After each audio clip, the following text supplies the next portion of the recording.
It was a cold morning when everything changed. The sky was pale, and the air smelled like rain. I held my mother's hand in the quiet hospital room. Her fingers were warm but light, like a small bird resting. She smiled at me in her soft way. "Did you eat?" she asked. I laughed a little. "Not yet." "Then promise me," she said, "you will eat well and rest." I wanted to say many things. I wanted to say thank you for the years, for the tea, for the songs, for the stories. But my mouth felt heavy, and my heart felt like glass. So I just nodded and kissed her forehead. The nurse came in, and the room felt smaller. Machines hummed, lights blinked, time slowed. I watched the window. A bird sat on the balcony rail, shaking rain from its wings. When I looked back, my mother's eyes were closed. Her face was peaceful, almost like sleep. The doctor spoke gently. I did not understand the words at first. The world became quiet, like snow. I held her hand again. It was still warm, but I already felt the distance growing. Outside, the rain began. People walked fast with umbrellas. I stood in the hall and took a long breath. I was still here, but everything in me felt different. A new chapter had started, and I did not know how to read it. That night, I lay in my bed and listened to the rain. I waited for her voice to call me from the kitchen. "Tea is ready," but the apartment was silent. Only the rain spoke, and it sounded like goodbye. The next day, I went to my mother's apartment. The key turned with a small click, the same sound as always. I pushed the door and smelled her perfume, lavender and soap. For a second, I almost called out, "Mom?"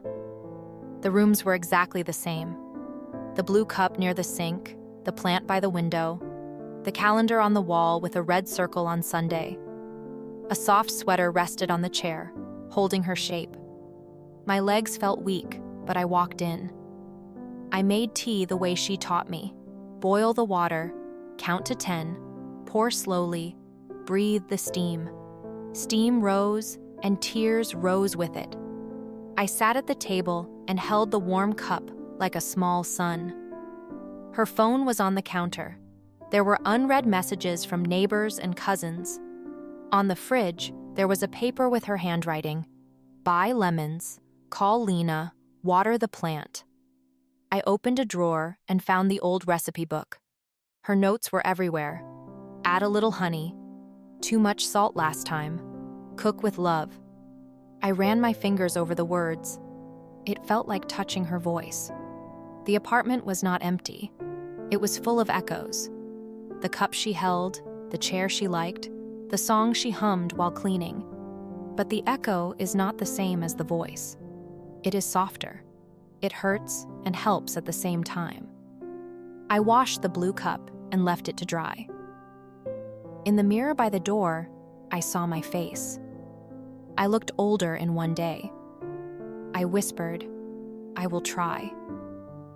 The mirror did not answer, but I felt a small courage waking up. A week later, I returned to sort her things. The sky was clear and light sat gently on the floor. I opened the closet and found a small wooden box. On top, there was a label. "For you." My hand shook a little as I lifted the lid. Inside were letters, photos, and an old music player. There were notes in her careful handwriting. "Your first day of school. Your favorite story. The day we fixed the radio and danced." I pressed play on the music player. A song filled the room, soft, bright, like morning. I closed my eyes and saw us in the kitchen, her moving between the stove and the table, smiling at me as if the world was simple and safe. Then I found the voice messages. Her voice was there, real, warm, very close. "Don't forget your scarf," she said in one. "Call me when you arrive," she said in another. "I made soup," she laughed. "Come eat." I sat on the floor and cried, but the pain was different. It was not the first sharp pain. It was a slow ache, an ache that told me I was still alive. Her voice did not pull me back into the past. It held my hand and helped me stand in the present. At the bottom of the box, there was a small envelope. It said, "Open when you feel ready." I put it in my pocket. I did not open it yet. I wanted the day to come by itself. The funeral was simple, like my mother. White flowers, quiet music, kind faces. People told me stories. She helped me with my first job. She always shared food. She listened when no one else did. I stood and listened. The stories were small, but together they were big. They drew the shape of her life, not famous, not loud, but full of gentle light. When it was my turn to speak, my voice shook. "I don't know how to do this," I said. "Every day, she taught me how to live. Today, she is teaching me how to say goodbye." I read a few lines from her recipe book. Add a little honey. People smiled through tears. I said, "She cooked like she loved. Simple, warm, enough for everyone." After the service, I walked to the old park where we used to feed the birds. The benches were wet and the pond looked like glass. I sat and opened the envelope from the box. Inside was a short letter. "My dear," it said, "if you are reading this, I am probably far away or very near.